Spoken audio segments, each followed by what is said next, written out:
I'm Josh Allen, and welcome to the Baked In Podcast, where I sit down with industry innovators to uncover the unique ideas and values that are baked into their businesses and have led to extraordinary success. This podcast is presented by Busey Bank. Since Busey opened their doors in 1868, they've upheld a pledge to foster customer relationships and vibrant communities, embodying a legacy of partnership and progress. With multiple lines of business, Busey provides a range of financial solutions tailored to your needs. From digital banking to planning for retirement, Busey is here to help you achieve your financial goals.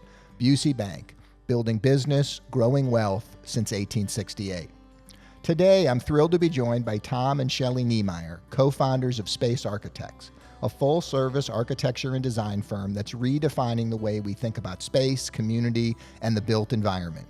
Based in St. Louis, Space is known for their collaborative, people-first approach to design. From remodernizing historic buildings to creating purpose-driven space for education, nonprofit, residential, and commercial use, Tom and Shelley have built a firm rooted in vision, integrity, and long-term impact. Their work is more than just architecture. It's about elevating the human experience through thoughtful design. In this episode, we'll explore the values that drive their creative process, how they've cultivated a strong team culture, and the ways they're adapting and growing in a changing world. Whether you're in business, design, or just curious about what makes great partnerships thrive, there's something here for you. Let's roll. Josh did not let me dominate this conversation. I tend to dominate it, and she has more important things to say than I do. So please, just give me a sign, shut up or something. Okay. I'm glad we started recording. That's a great way to note to self. For the rest of the You're just too nice. It's true, though. It's true. I tend to ramble. You're a very likable person, though. Oh, just You're don't even start. likable. Stop. I need a symbol for you to stop talking too. Straight to the moon. Yeah. I'll jump in at some point. Okay, good. Good.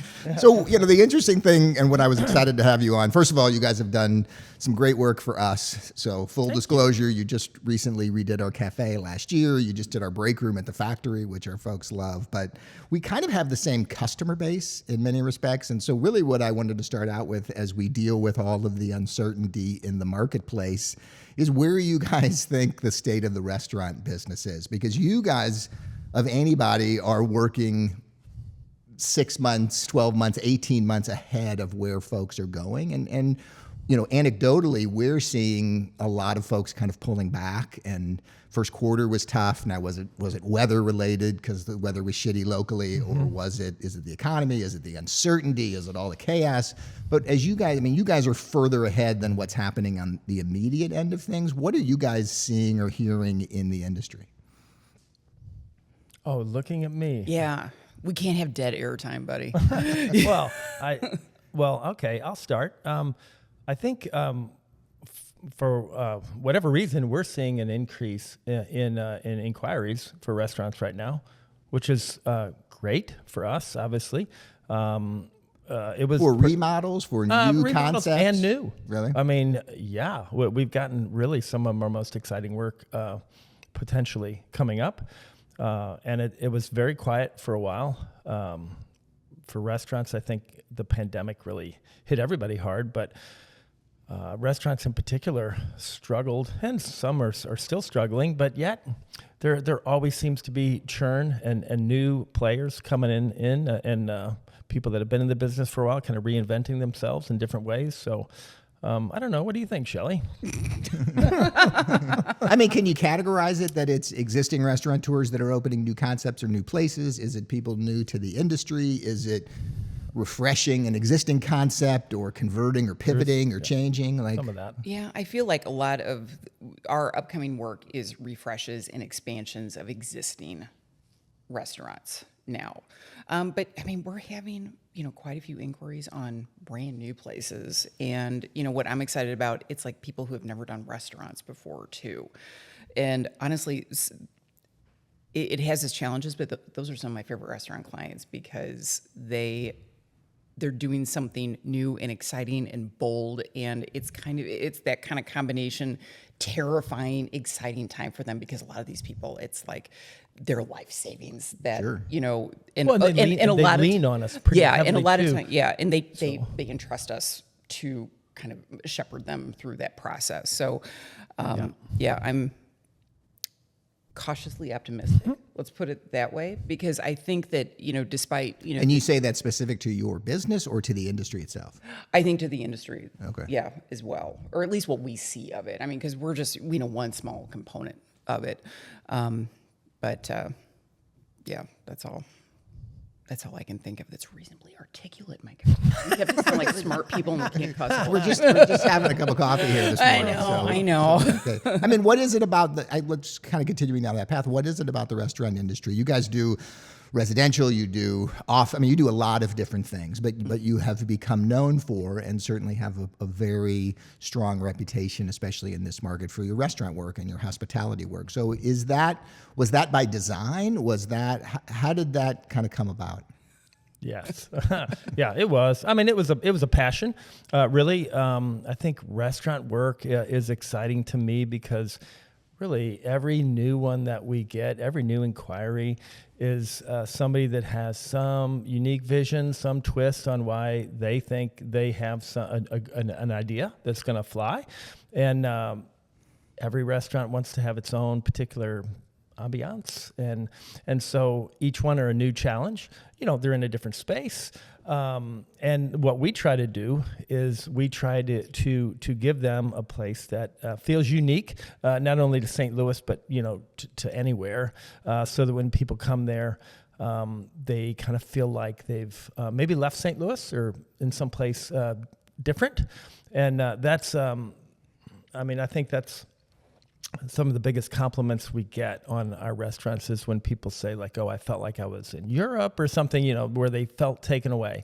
And that's, I think, what drives us. What drives me to do restaurant work is because it's that unique factor that every single one of them is different. And every restaurant owner, at least the ones that come to us, they want something special. And you don't get that every time, in the architectural world. You don't, you get some office work. Not to, say anything wrong with firms that do that, but, it's more function driven, less about aesthetics often. I don't know. Shelley, what do you think? And see, I think, very good. I'm transitioning. So I would counter that I like working on restaurants because it is very pragmatic design, that you have to think of the aesthetics, but at the same time, you also have to think of durability and how hard restaurants are on their walls, on their counters, on their tables, on their chairs, on their bathrooms. This is why we're a good match. Yeah. So it's, it's like two pieces of a puzzle that we have to, and that's just like the customer facing areas. You have this whole beast of a machine in the back of house that, all the complex mechanical that goes back there. And it works all parts of my brain.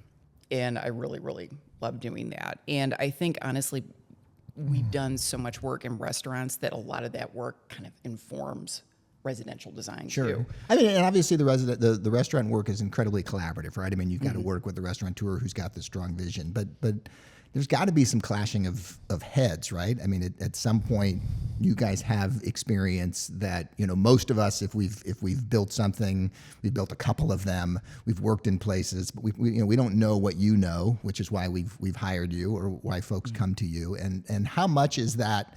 How much do you enjoy? Isn't the right word, but that's got to be a big piece of it. These sort of fights and debates over durability versus aesthetics, over flow versus some vision that somebody has, and it's got to become a big piece of that, right? I would say that any kind of battles or debates that we have with a client are pretty minimal. I really don't. Shelley and I have spirited debates often. Yeah. But as far as clients go, I mean, most of the clients that are coming to us because they know we've done a lot of restaurants. So they do tend to lean on our knowledge a little bit, which is really great. It helps the process. It speeds it along a little bit. I think if there's any clashes, it's budget driven.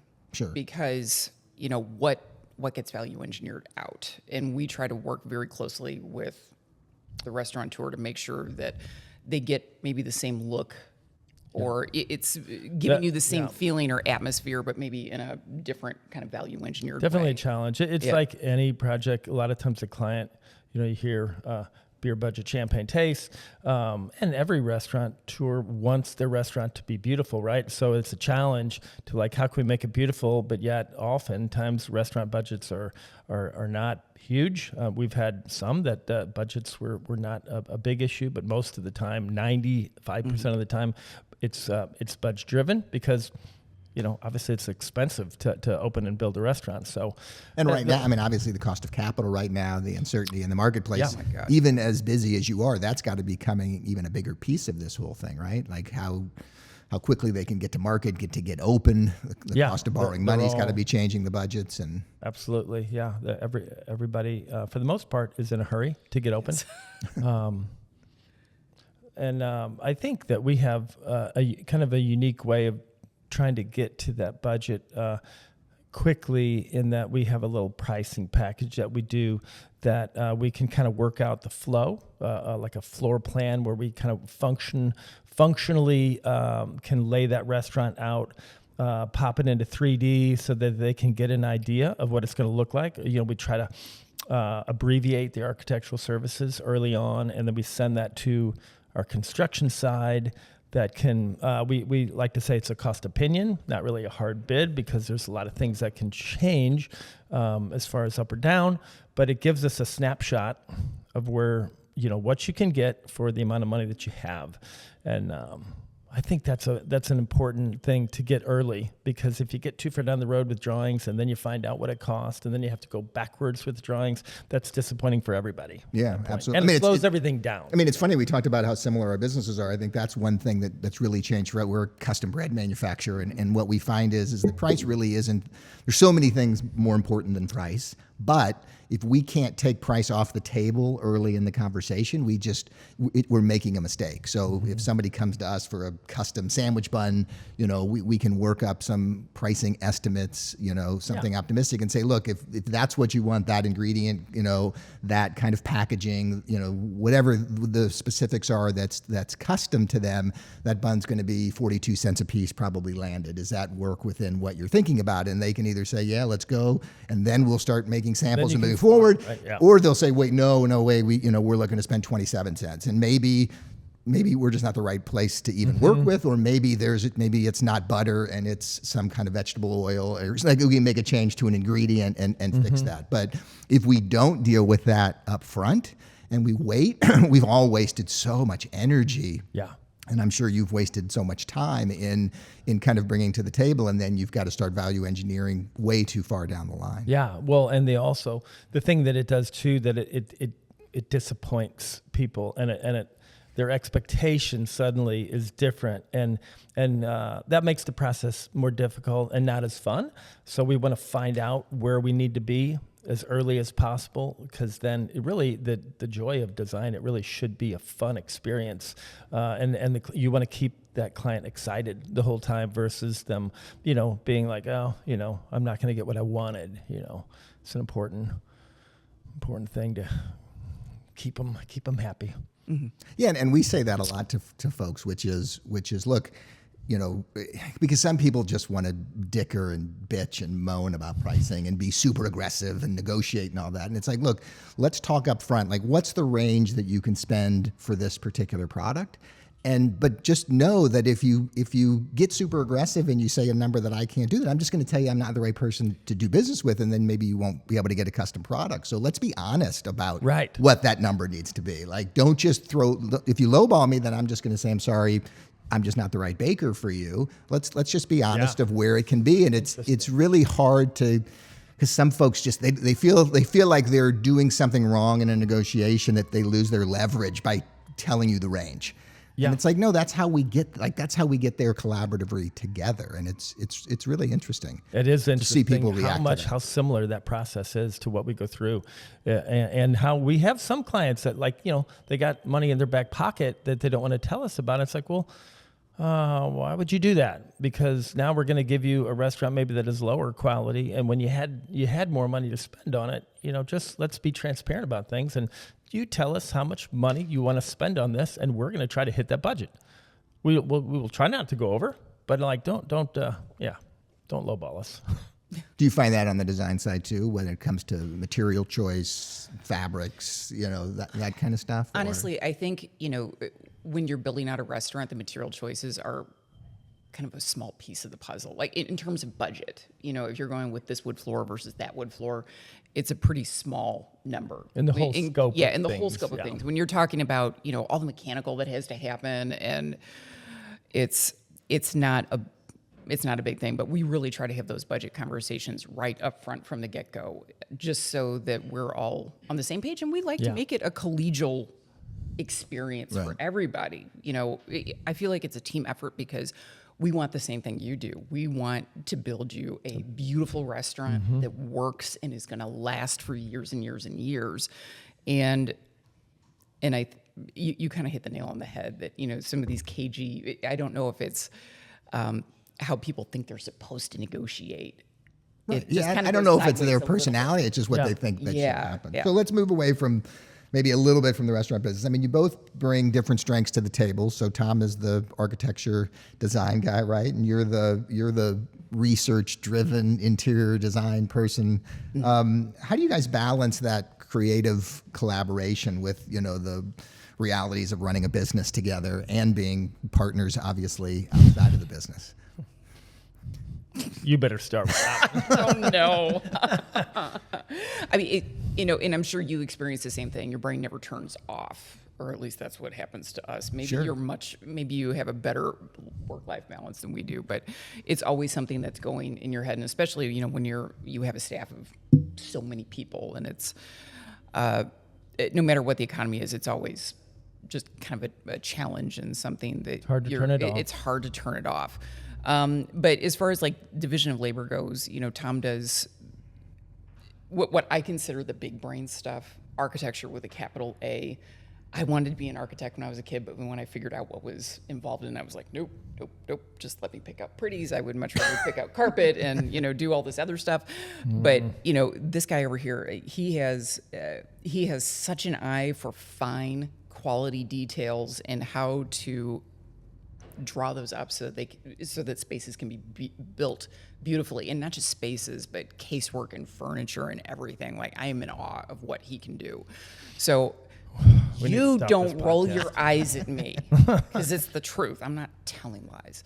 And then I kind of, and not do cleanup necessarily, but my work just kind of dovetails with him. It's, how to, I think we work really well touch together. and see all the way into, the bathrooms, what kind of toilets are you using? What kind of light fixtures are you using? Like, I really love to get into a lot of those nuts and bolts about lighting, plumbing, all of the guts of a restaurant too. But then, I do. Well, and I think we had some unique experiences working with you guys. I mean, the cafe piece, obviously, but even just this break room that we just did, which wasn't a very big space. I mean, that was really your project, much more than Tom's. And I think, thinking about sort of how to use the space most efficiently, sort of is what Tom brought to the table. But then you kind of brought it to life in a way, in a more aggressive color palette, like just the whole thing. And so it was neat for me to sort of see, because at a certain moment he just stepped away, right? Like, because every time he came to a meeting, it just slowed us down. You were trying to do your work.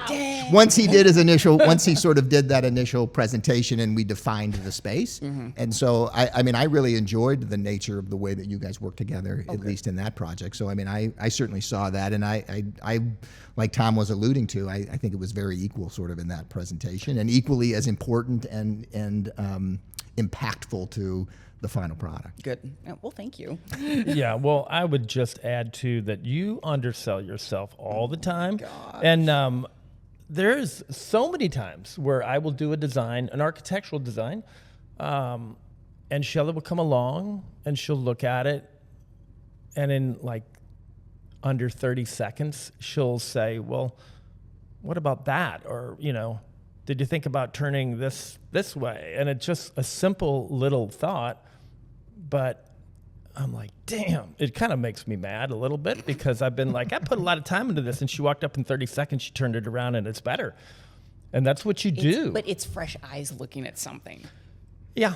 It's not I mean- necessarily, ooh, I'm so smart. It's, Well, it you is know. that you're smart. Yes, Okay. you are smart. Thanks. All right.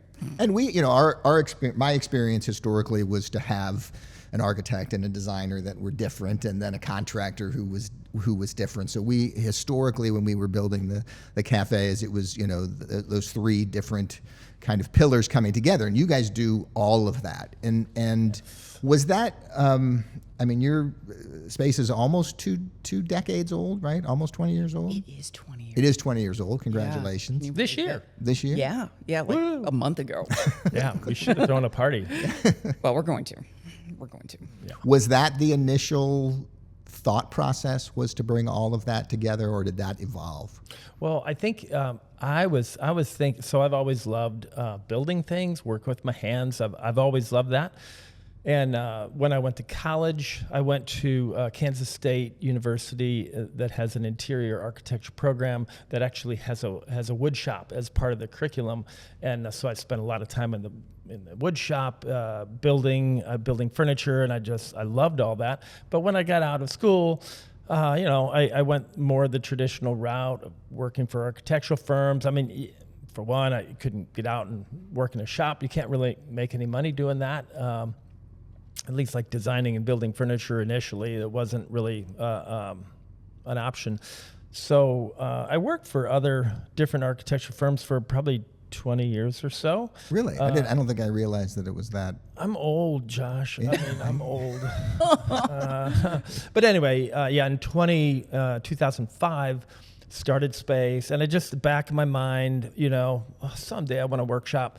And then 2006, when we did Franco, a little French bistro in Welsh Baby Carriage Factory, that was like I'm not sure little bistro is the way to. It was. Well, I mean, it was 3,000 square feet. Space. Yeah, it was. It was a towering space. I mean, it was. Yeah. It was such a great experience working with Tom Schmidt on that. That was his first restaurant, and it was the structure itself was beautiful, in a heavy timber ceiling, just big, beautiful, wood columns and beams, and but there was apartments above, so apartments with the bathrooms and the kitchens, they had white PVC pipe coming through there, and so we had to think of something creative to do with that, because you don't want to look up really and see PVC pipe. So the contractor at the time had given Tom a budget of just putting in a gypboard ceiling and just painting it, so like all that wood would have gone away. And we were just struggling with that. And so I went to Tom and said, give us a little bit to come up with something creative. And we came up with this kind of woven wood drop ceiling that would allow your eye to go past it and see the heavy timber, but also kind of screen your eye from the PVC. And we came up, we didn't even have a shop at the time. So we kind of, we got some material and kind of fabbed it up in our design studio. And we felt like we had an idea that could work. And so we drew it up. And of course, we drew these sections and elevations showing the contractor all these crazy wavy curved wood pieces hanging from the ceiling. And the contractor was like, that's going to be like $25,000. And Tom had given us a budget of $10,000 for that. And we hated to lose it. So we're like, you know what, Tom, just like give it to us. We'll do it. We'll figure out a way to do it. And so we ended up building that for the most part in our design studio. And then we hired a carpenter to help us kind of lay it out and hang it. And we got it in, and it was kind of amazing. It looked, I don't know if you remember Franco at all. Yeah, I do, It absolutely. was like a beautiful space. And we won an AA award on that, and it really kind of lit the fire under me at that point to be like, if we want different creative kind of innovative solutions, we're going to probably have to do it ourselves, because contractors, not all of them, but in general, contractors like to do things that they've done before. They like, dependability. They like to know that, okay, I know how to price that because I know how it's going to go together. I've done that before. And I'm not risk averse. So I like to just say, like, we'll do it. And so we ended up opening up a little shop that next year, and we started fabricating things. And little pieces and parts for our restaurants, not doing general contracting. And then we were designing Boba Noodle House, if you remember Boba, Yeah. Zoe Robinson, and very cool space. And she said, "You guys are fabricating so much. Why don't you just general contract it?" And we're like, "Okay." We didn't know what the hell we were doing. Didn't even have anybody on staff that knew general construction. But I hired a buddy of mine that had lost his job, and I said, "Work for free for me for a couple months, 2-3 months. I'll train you everything I know about construction," which was not enough. But we ended up kind of making our way through that job. I think we lost money on that job, but it didn't matter because it was an incredible learning experience, and we loved it. We found out it's so exciting to be able to walk in a job site and kind of be in charge, and be able to.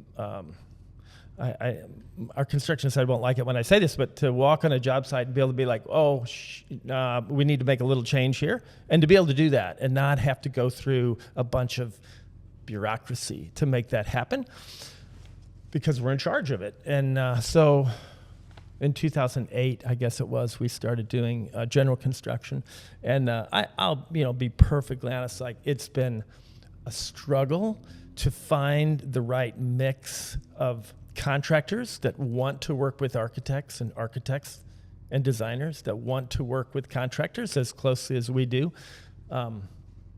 So we've had successes and failures over the years, mainly successes, I would think. And the failures have been more not on the build, but on making money at it. Does it give you a competitive advantage in terms of as you're bidding these opportunities or going after opportunities for new restaurants or new projects to be able to have them all in-house? Obviously, our cafe remodel was, hey, we need to do this in 8.5 days because we're not going to close. And so you having all of it certainly made it easier. But in general, where time isn't quite as of the essence, do folks like has it helped? I 100% think it has, because to have people of both sides on the same team that really want the same goal, that are looking to build a beautiful restaurant on budget, is just so different than the traditional approach of having an architect do a bunch of drawings, or maybe many contractors bid on that, where they are bidding to win the job. So they're bidding it as low as they possibly can because they want to win. Most people pick their contractor because it's the low bid, and I just don't think that's necessarily the best way to get the best product. And so I kind of just love what we do, and our team right now is kind of amazing. I think, and I've thought about this for a long time, I think by the time I'm ready to retire, we're going to get this right. That's about where we're at. We all feel that way about our business. Yeah. Well, let's take a quick break, and then when we come back, I'm interested in talking about how that sort of collaborative approach within the company sort of drives your values and your culture, because I'm interested in hearing about that. Yeah. Did you know that businesses can help protect our planet with every sale? That's the idea behind 1% for the Planet, a global movement where companies pledge 1% of their top-line revenue to environmental causes. Since 2002, members have given nearly $700 million to nonprofits tackling critical issues like climate change, conservation, and food insecurity. At Companion Baking, we're proud to be a part of this mission in 2025. We're contributing through local partnerships, like donating $50,000 in baked goods to the St. Louis Area Food Bank and supporting regenerative agriculture through our partnership with ADM. Learn more about how 1% for the Planet is driving change at 1%fortheplanet.org. I don't know. Well, and calls don't go to your phone anyway. They don't go to my phone, thankfully. Yeah, they go to my phone. Oh yeah, do you get the call?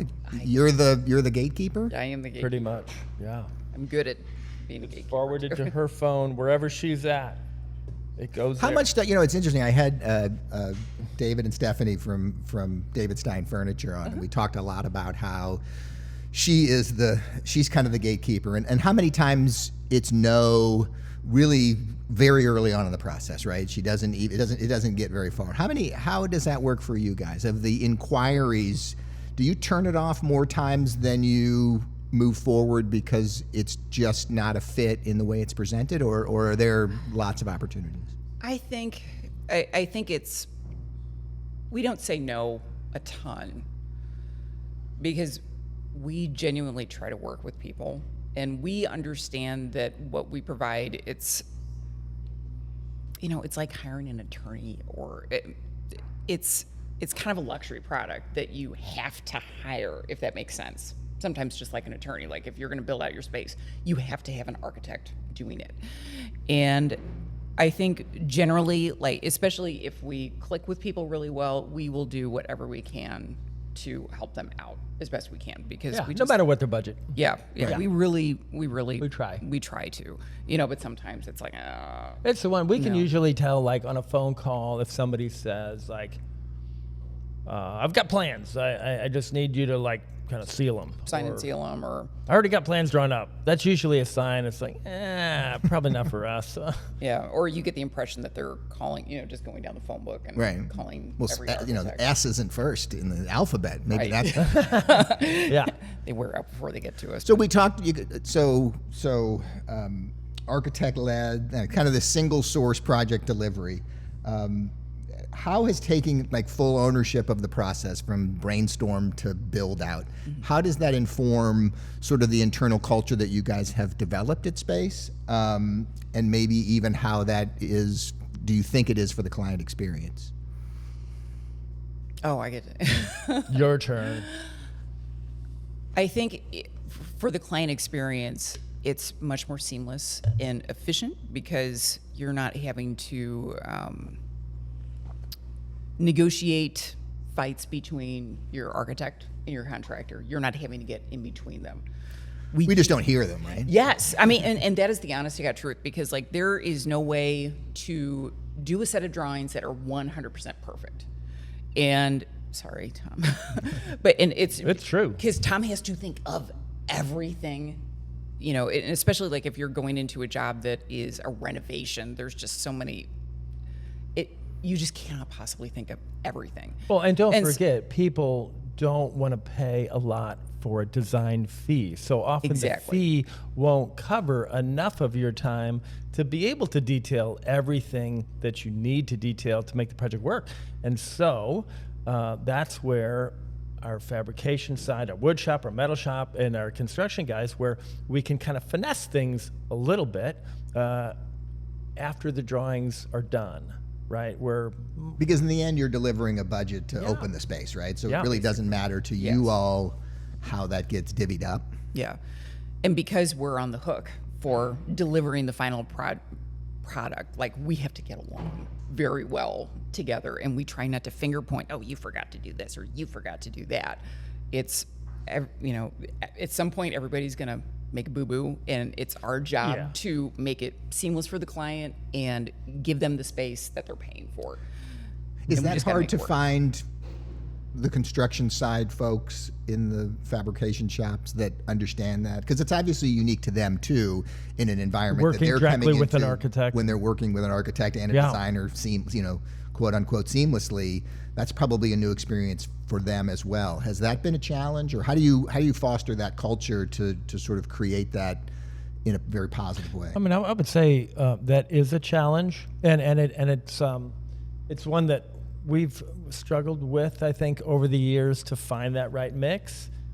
I want to say we kind of have it right now. Yeah. We've got like Don Brown has worked in our shop for 7 or 8 years now. Mm-hmm. And he's been doing woodwork for 40 years, and he can build anything. And you go back to the shop.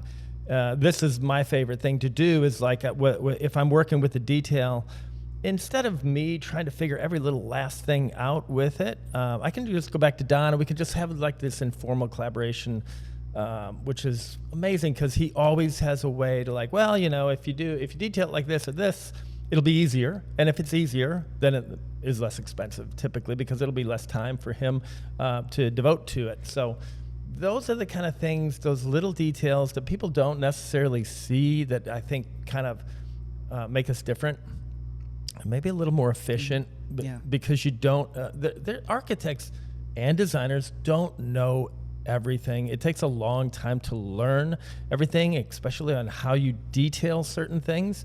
And so, and the contractors are on the other side where they're putting these things together, right? They're putting materials together, different materials, how they are detailed together.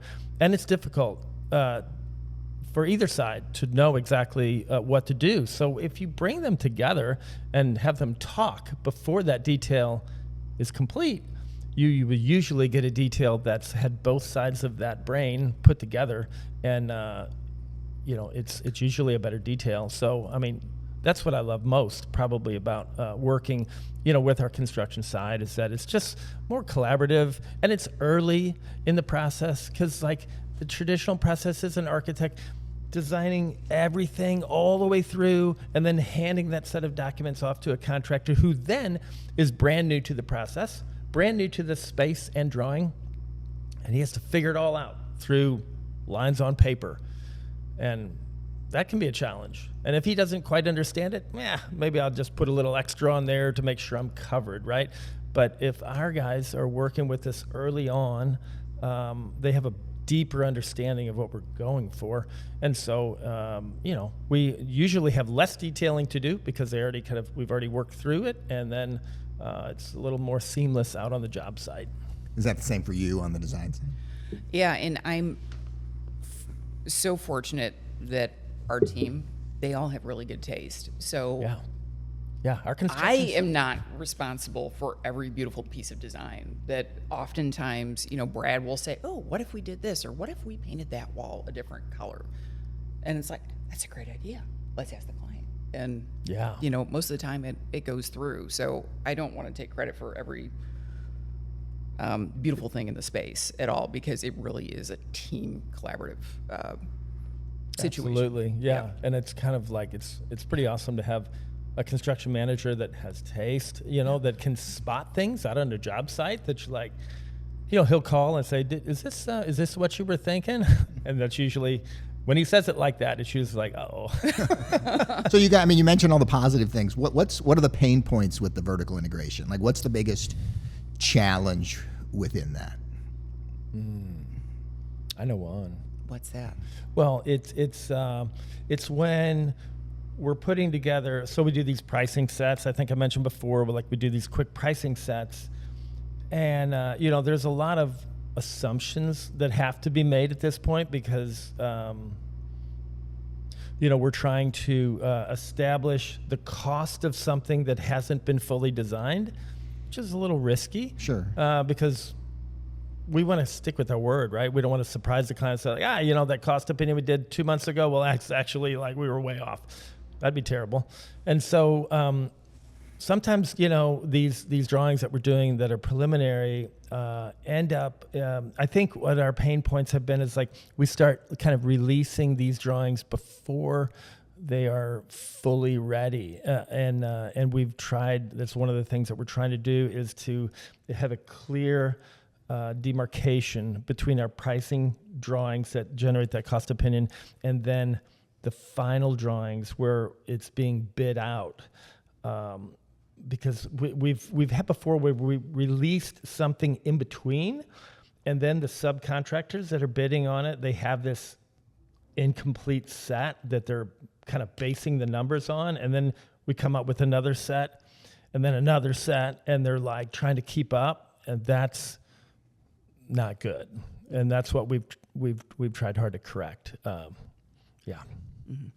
Are you seeing some particular challenges now as it relates to the tariffs or anything that's happening from a materials or supply chain standpoint, or has it not affected you all yet? Not a ton. I'm trying to, I can't speak to heavy duty construction materials like lumber and things like that. But, I know LVT, a lot of the LVT comes from South Korea. Some of it comes from China. That's going to see, some increases. Fortunately, most of the carpet in the United States is produced here out of, fairly domestic materials, I'd say. So not too much. And generally, I try to purchase domestically made furniture anyway. that so far so good. Okay. Let's put it that way. I think the way we operate, we try to purchase as locally as we can to begin with. So in that regard, I think we're going to be okay, at least for a little bit. Yeah, I think it's all pretty new and fresh, and people haven't necessarily seen anything happen yet. But I know I'm getting rushed on some of our residential work. The builders are starting to be like, hurry up, because I want to buy this lumber before the pricing goes up. That's about the only thing I've heard. Mm-hmm.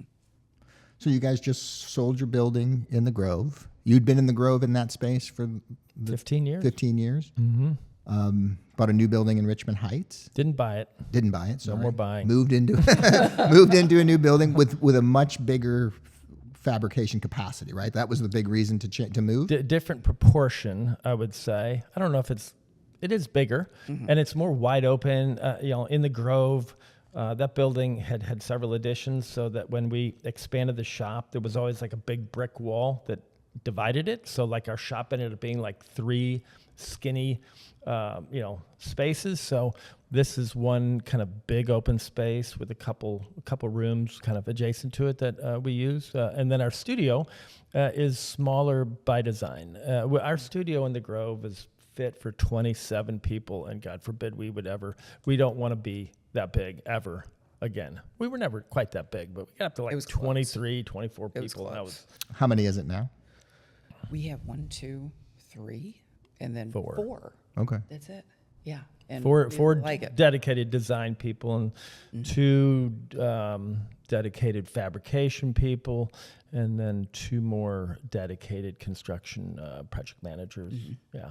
And that's it. So does the new space open up new capacities operationally or creatively, or does it just give you the room that you needed to do what you do? It's practicality, definitely. For the shop, it improves things, and I think for client experience when they come in, it's going to be better. And to be completely transparent, we haven't moved in yet because with all these construction jobs, we're prioritizing everybody else's work, and ours is falling down the list a little bit. But I think client experience will be. So where are you at? Are you still operating out of the Grove? No, we're at our house.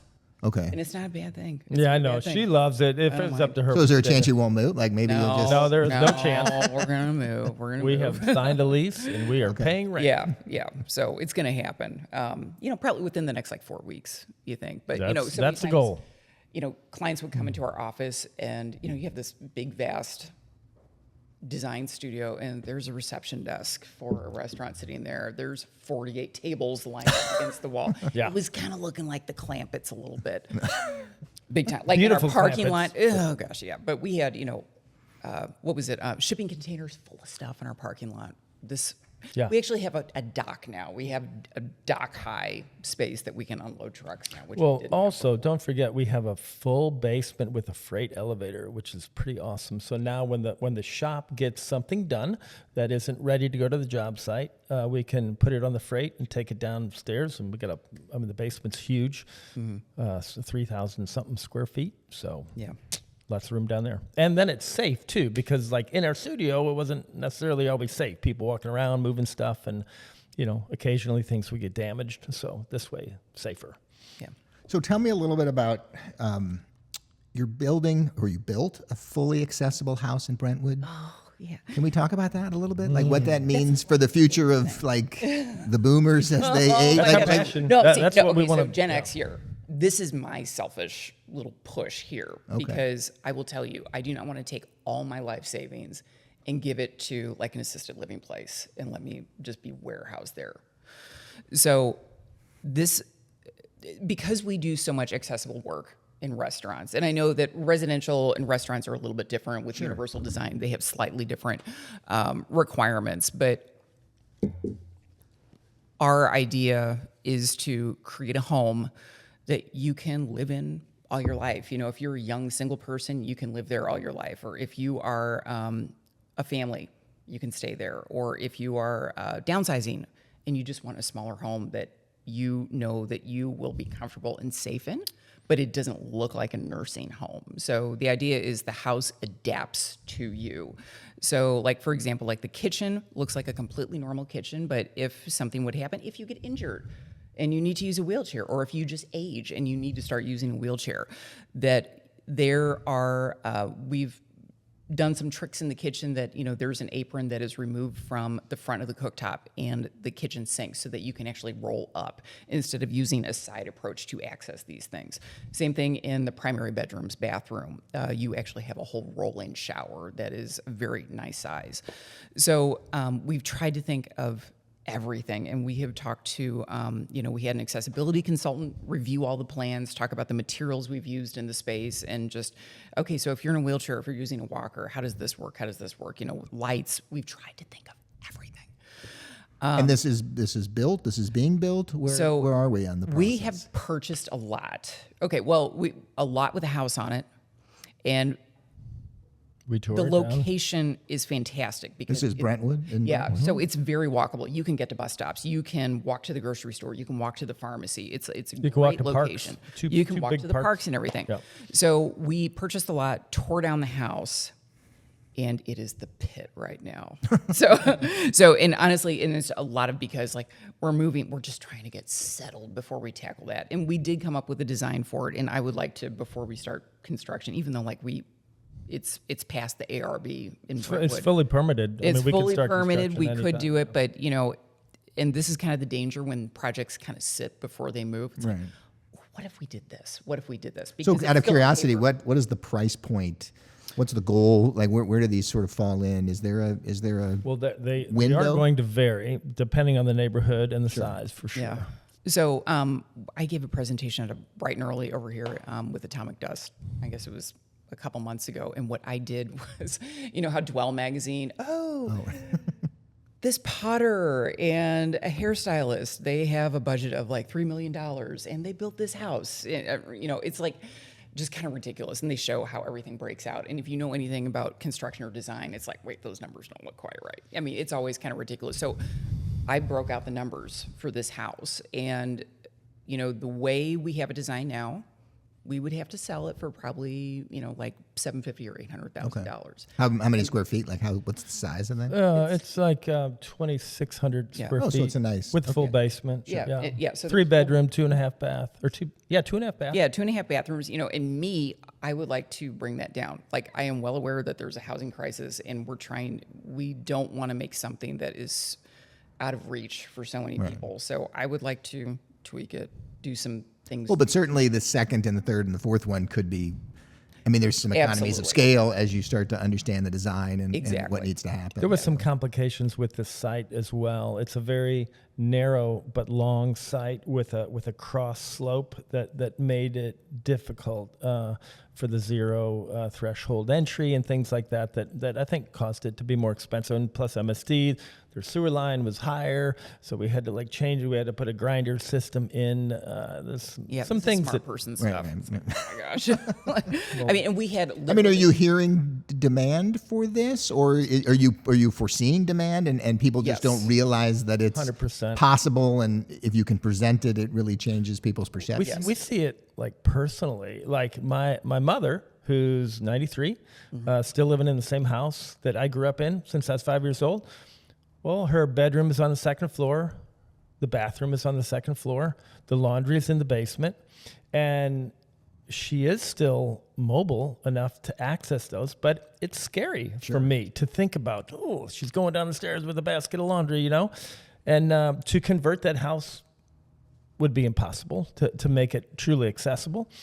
And your parents as well are the same thing. It's like we would love to do something for them, to have them, for one, live closer, but also to be in a home that would work for them for 20 more years. At least they're in a ranch, At least they're in a ranch-style house. But there's, the New York Times specifically, they've had several stories about how Gen Xers specifically, as they're getting a little bit older, this is the type of housing they want. They don't want to go into like an assisted living or an independent living community. It's like they want their own house, but They want it to be safe, and they want it for the longevity. Well, yeah, and if you think about, if you can extend someone living independently in a neighborhood in their own house that they can sell for a price for another 10 years, that's 10 years that they're not handing over to an assisted living or independent living It's an retirement asset. home. You have an asset. Yeah, And the idea that it's designed in such a way that